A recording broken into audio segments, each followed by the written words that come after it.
বন্ধু-বান্ধৱীসকল, আজি ব্লগটো হ'ব মই ইয়াৰ পৰা যোৰহাট কানুপুখুৰী যাম। কানুপুখুৰীত এখন কৰিবলৈ আহিছোঁ।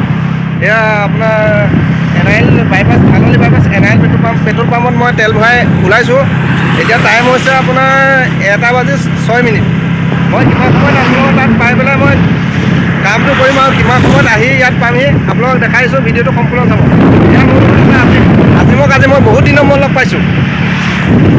অকণমান মোৰ লগত ঘূৰাই আনিছোঁ, চাই থাকক।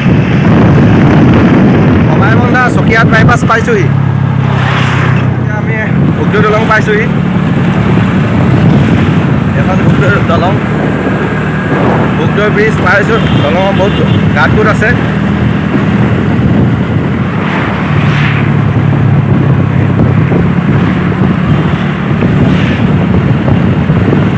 অইল আৱাজ বনাই আছে।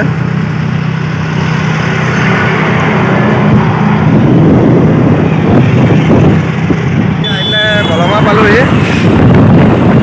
এয়া বলমা তিনিআলি পৰা ৰাইট চাইডে ঘূৰিম এতিয়া। এইখনে বলমা বুলি কয়, এইটো তিনিআলি। এইফালে তিয়ক, এইফালে বনমাল তিনিআলি।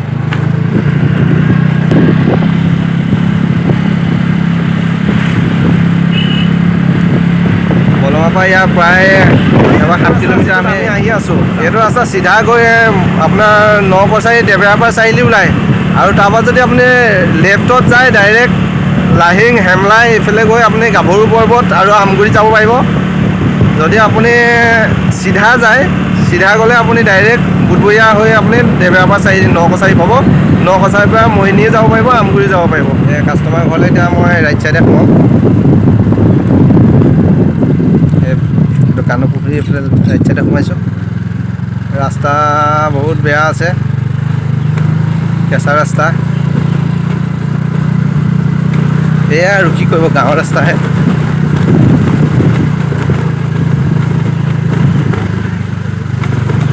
আহি আছোঁ আৰু এখন পথাৰ এবাৰ শুকান।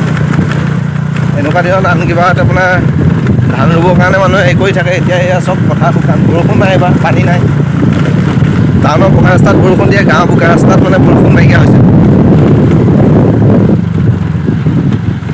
পাইছোঁহি আৰু এয়া চব পথাৰ শুকান। কামত আহিছিলোঁ, কামটো কৰি হ'ল। এতিয়া যাবলৈ ওলাইছোঁ। এইখন মোৰ গাড়ীখন আৰু মোৰ লগত যে আজিম আছিলে, আজিমৰ ইয়াতে এখন গাড়ী কিনিলে। এইটো আজিম বহুত বছৰৰ মূৰত মই ইয়াক লগ পাইছোঁ। এখন গাড়ী কিনিছে। আগতে বেলেগ কাম কৰি আছিলে, এতিয়া গাড়ীখন কিনিছে নতুনকৈ। গাড়ীখন কি গাড়ী কিনিছিলে? এইখন আলফা। এইখন গাড়ীতে সি এতিয়া মানে ইনকম কৰি খাব। নতুনকৈ কিনিছে। কিমানৰ কিনিছিলে গাড়ীখন? 1 লাখ টকা ডাউন পে'মেণ্ট দিছিলে, বাকী ইনষ্টলমেণ্ট আহি থাকে আৰু ইনষ্টলমেণ্টত কিনিব গাড়ীখন। দেখাই দিছোঁ। টেম্পু, এপে কয়, টেম্পু কয়। এইখন পেচেঞ্জাৰ গাড়ীতে সি মানে ইনকম কৰি খাব আৰু সদায় তাৰ লগতে থাকিব।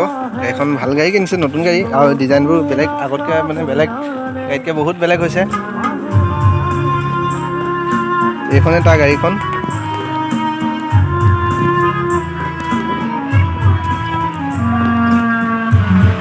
এইখনে আজিমৰ গাড়ীখন।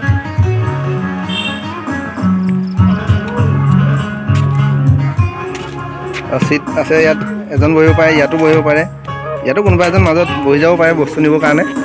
বাকী আপোনাৰ ভিতৰতো দেখিলে বহুত আহল বহল আছে, বহুত ভাল আছে।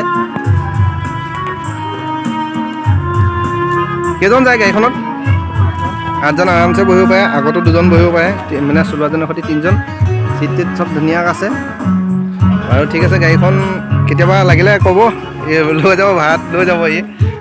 ভিডিঅ' চাই কেনেকুৱা পাইছে ক'ব। ভিডিঅ' চাই ভাল লাগিছে যদি এটা কমেণ্ট কৰিব, আৰু বেয়া লাগিলেও কমেণ্ট কৰিব। যদি বেয়া লাগিছে মই ভালকৈ বনাবলৈ চেষ্টা কৰিম।